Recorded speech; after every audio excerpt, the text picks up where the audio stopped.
ಈ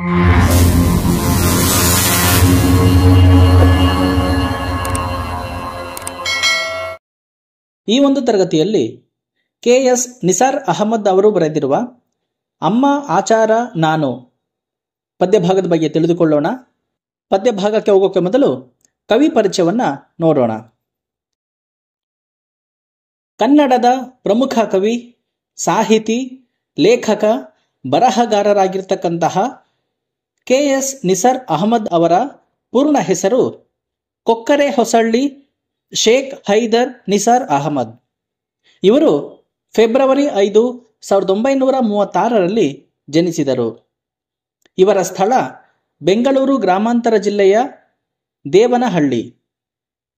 ಇವರ ಕೃತಿಗಳು ಮನಸ್ಸು ಗಾಂಧಿ ಬಜಾರು, ಸಂಜೆ 5ರ ಮಳೆ, ನಿತ್ಯೋತ್ಸವ, ಅನಾಮಿಕ ಆಂಗ್ಲರು, ಸ್ವಯಂ ಸೇವೆಯ ಗಿಳಿಗಳು ಇತ್ಯಾದಿ.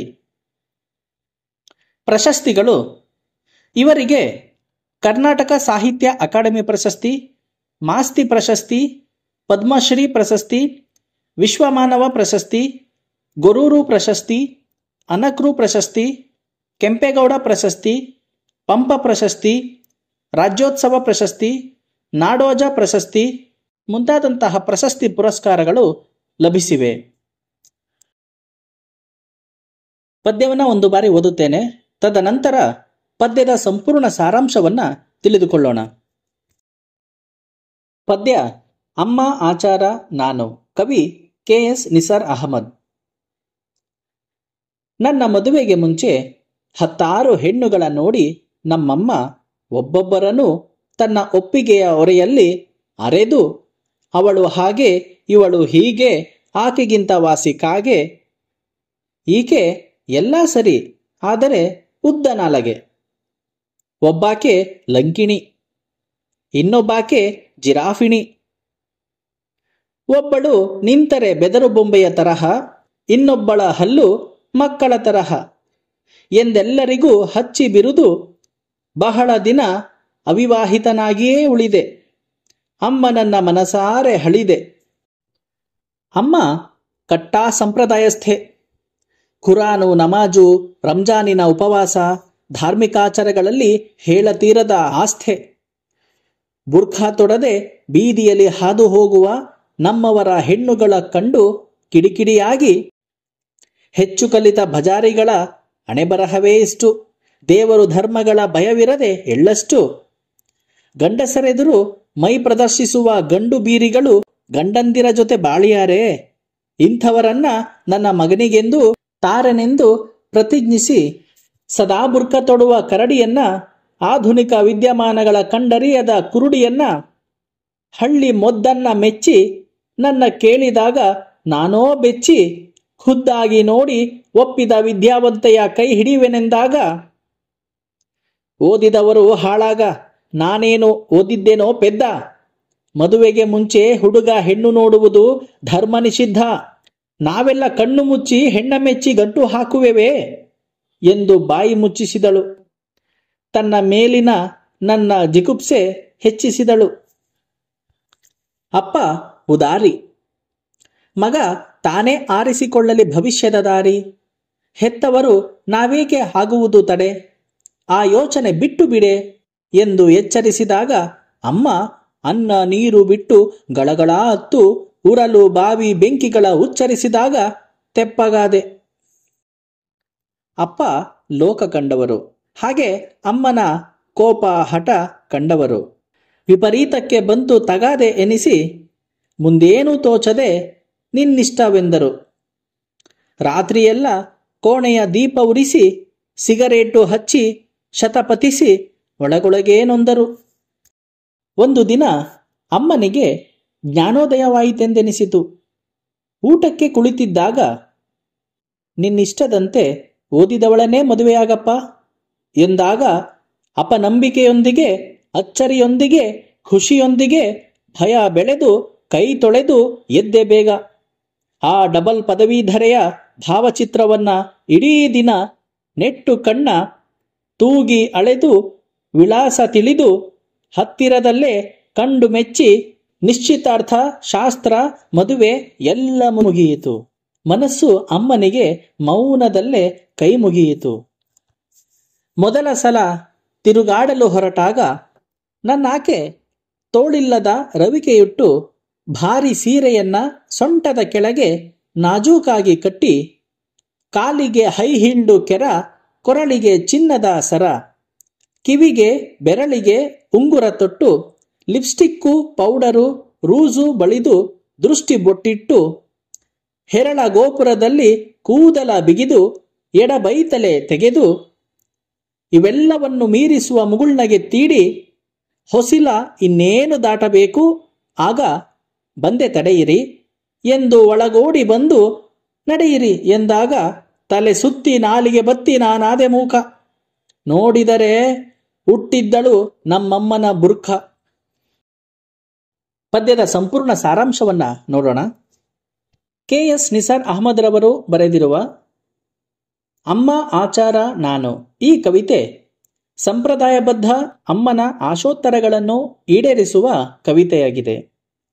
ಇಸ್ಲಾಂ ಸಂಪ್ರದಾಯಗಳನ್ನು ಎಡಬಿಡದೆ ತಾಯಿ ತನ್ನ ಮಗನಿಗೆ ಹೆಣ್ಣು ಹುಡುಕುವ ಸಂದರ್ಭ ಈ ಕವಿತೆಯ ವಸ್ತು ವಿಷಯವಾಗಿದೆ. ತಾಯಿಯಾದವಳು ತನ್ನ ಮಗನ ಭವಿಷ್ಯದ ಬಗ್ಗೆ ಏನೆಲ್ಲ ಕನಸುಗಳನ್ನ ಇಟ್ಟುಕೊಂಡು ಆಶಾವಾದಿಯಾಗಿ ಜೀವನ ಸಾಗಿಸುತ್ತಾಳೆ. ತಾಯಿಯ ಮನದಾಸೆಯಂತೆಯೇ ಸಂಪ್ರದಾಯಬದ್ಧ ಹೆಣ್ಣು ಮಗಳೇ ದೊರಕುವಂತಾಗುತ್ತದೆ. ತನ್ನ ಮಗ ಮದುವೆಯ ವಯಸ್ಸಿಗೆ ಬಂದಾಗ ತಾಯಿಯಾದವಳು 10 ಕಡೆ ಹೆಣ್ಣನ್ನು ನೋಡುವಾಗ ತನ್ನಿಷ್ಟದಂತೆ ಹುಡುಕುತ್ತಾಳೆ. ಹೀಗೆ ಹುಡುಕುವಾಗ ಅವಳು ಹಾಗೆ, ಇವಳು ಹೀಗೆ, ಆಕೆ ಹೆಚ್ಚು ಮಾತನಾಡುತ್ತಾಳೆ, ರಾಕ್ಷಸಿಯಂತಿದ್ದಾಳೆ, ಇನ್ನೊಬ್ಬಳ ಕತ್ತು ಉದ್ದ, ಮತ್ತೊಬ್ಬಳು ಜಿರಾಫೆಯಂತೆ ಕತ್ತನ್ನ ಹೊಂದಿದ್ದಾಳೆ, ಮಗದೊಬ್ಬಳು ಬೆದರು ಬೊಂಬೆಯಂತಿದ್ದಾಳೆ, ಹಲ್ಲುಗಳು ಮಕ್ಕಳ ಬರಹದಂತೆ ಓರೆ ಕೋರೆಯಾಗಿವೆ ಎಂದೆಲ್ಲ ಬಿರುದುಗಳನ್ನು ನೀಡುವಾಗ ಮಗ ತುಂಬಾ ದಿನಗಳ ಕಾಲ ಮದುವೆಯಿಲ್ಲದೆ ಉಳಿಯಬೇಕಾಗುತ್ತದೆ. ಅಮ್ಮ ಕಟ್ಟಾ ಇಸ್ಲಾಂ ಸಂಪ್ರದಾಯವಾದಿಯಾಗಿದ್ದು ಖುರಾನು, ನಮಾಜು, ರಂಜಾನಿನ ಉಪವಾಸ ಹಾಗೂ ಇನ್ನಿತರ ಧಾರ್ಮಿಕ ಕಾರ್ಯಗಳಲ್ಲಿ ಹೇಳತೀರದ ಆಸಕ್ತಿಯುಳ್ಳವಳಾಗಿದ್ದಳು. ಬುರ್ಖಾ ತೊಡದೆ ಬೀದಿಯಲ್ಲಿ ಹಾದು ಹೋಗುವ ಮುಸ್ಲಿಂ ಹೆಣ್ಣು ಮಕ್ಕಳ ಬಗ್ಗೆ ಹಾಗೂ ಹೆಚ್ಚು ಶಿಕ್ಷಣ ಕಲಿತ ಹೆಣ್ಣು ಮಕ್ಕಳ ಬಗ್ಗೆ ಕಿಡಿಕಾರುತ್ತಿದ್ದರು. ದೇವರು ಧರ್ಮದ ಬಗ್ಗೆ ಭಯವಿರದೆ ಗಂಡಸರ ಎದುರು ಮೈ ತೋರಿಸಿಕೊಂಡು ಗಂಡು ಬೀರಿಯಂತೆ ಓಡಾಡುವ ಹೆಣ್ಣುಗಳು ಗಂಡಂದಿರ ಜೊತೆ ಸಂಸಾರ ಮಾಡುತ್ತಾರೆಯೇ? ಇಂತಹ ಹೆಣ್ಣನ್ನು ತನ್ನ ಮಗನಿಗೆ ಎಂದೂ ತಾರೆನೆಂದು ಪ್ರತಿಜ್ಞೆ ತಾಯಿಯದು. ಸದಾ ಬುರ್ಖ ಧರಿಸಿ ಆಧುನಿಕತೆಯನ್ನೇ ಕಾಣದ ಕುರುಡಿಯನ್ನು, ತಿಳುವಳಿಕೆ ಇಲ್ಲದ ಹೆಣ್ಣನ್ನು ಗೊತ್ತು ಮಾಡಿ ಮದುವೆಯಾಗೆಂದು ಲೇಖಕರನ್ನು ಕೇಳಿದಾಗ ಬೆಚ್ಚಿ ಬೀಳುತ್ತಾರೆ. ಖುದ್ದಾಗಿ ಕಂಡ ಒಪ್ಪಿದ ವಿದ್ಯಾವಂತ ಹೆಣ್ಣನ್ನು ಮದುವೆಯಾಗುವೆನೆಂದಾಗ ಓದಿದವರ ಮನೆ ಹಾಳಾಗ, ನಾನೇನು ಓದಿದವಳೇ? ಮದುವೆಗೆ ಮುನ್ನವೇ ಹುಡುಗಿಯನ್ನು ನೋಡುವುದು ಧರ್ಮಕ್ಕೆ ವಿರುದ್ಧವಾದ ಕೆಲಸ. ನಾವೇನು ಕಣ್ಣು ಮುಚ್ಚಿ ಹೆಣ್ಣನ್ನು ಗೊತ್ತು ಮಾಡಿ ನಿನಗೆ ಮದುವೆ ಮಾಡುತ್ತೇವೆಯೇ ಎಂದು ಬಾಯಿ ಮುಚ್ಚಿಸುತ್ತಾಳೆ. ಇದರಿಂದ ಲೇಖಕರಿಗೆ ಬೇಸರವಾಗುತ್ತದೆ. ಆದರೆ ಲೇಖಕರ ತಂದೆ ಉದಾರ ಮನಸ್ಸಿನವರು. ಮಗ ತನ್ನ ಭವಿಷ್ಯವನ್ನ ತಾನೇ ರೂಪಿಸಿಕೊಳ್ಳಲಿ, ಹೆತ್ತವರು ಅಡ್ಡವಾಗಬಾರದೆಂದು ತನ್ನ ಹೆಂಡತಿಗೆ ಎಚ್ಚರಿಸುತ್ತಾನೆ. ಆದರೂ ತಾಯಿ ತನ್ನ ಹಠ ಬಿಡದೆ ಗಳಗಳನೆ ಹತ್ತು ಅನ್ನ ನೀರನ್ನು ಬಿಟ್ಟು ಸಾಯುವ ಎಚ್ಚರಿಕೆಯನ್ನು ನೀಡುತ್ತಾಳೆ.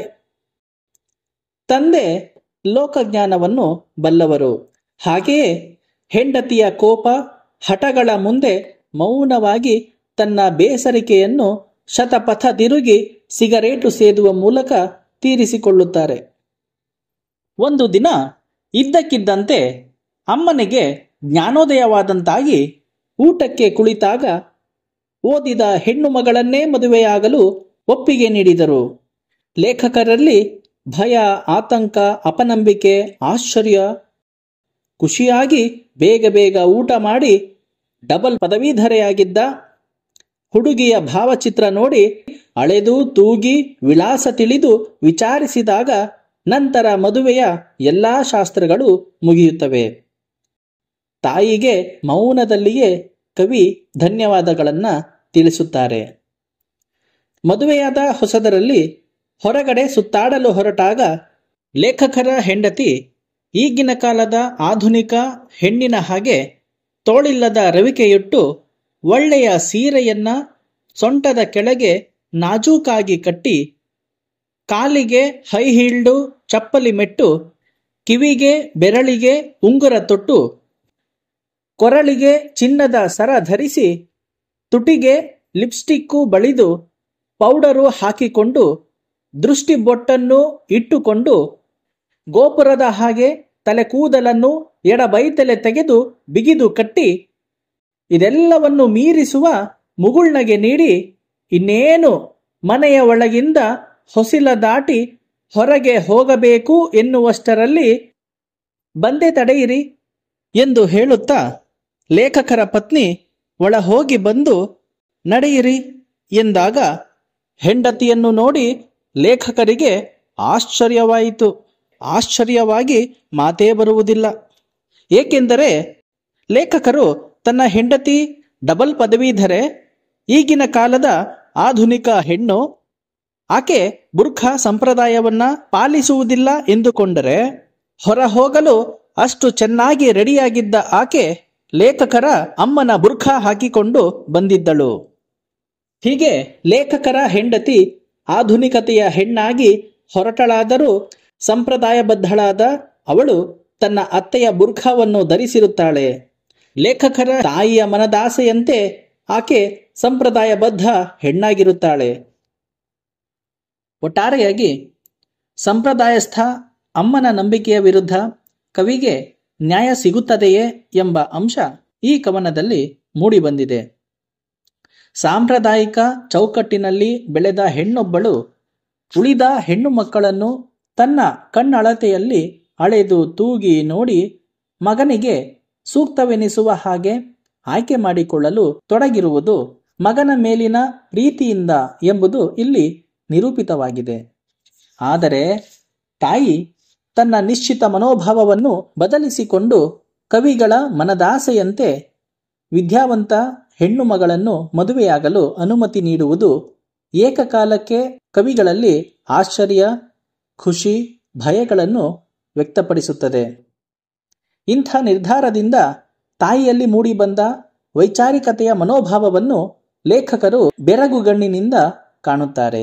ಅದೇ ರೀತಿ ಸುಶಿಕ್ಷಿತ ಹೆಣ್ಣು ಮಗಳು ಹೇಗೆ ಸಂಪ್ರದಾಯ ನಿಷ್ಠರಾಗಿರುತ್ತಾರೆ ಎಂಬ ಚರ್ಚೆಯೂ ಇಲ್ಲಿದೆ.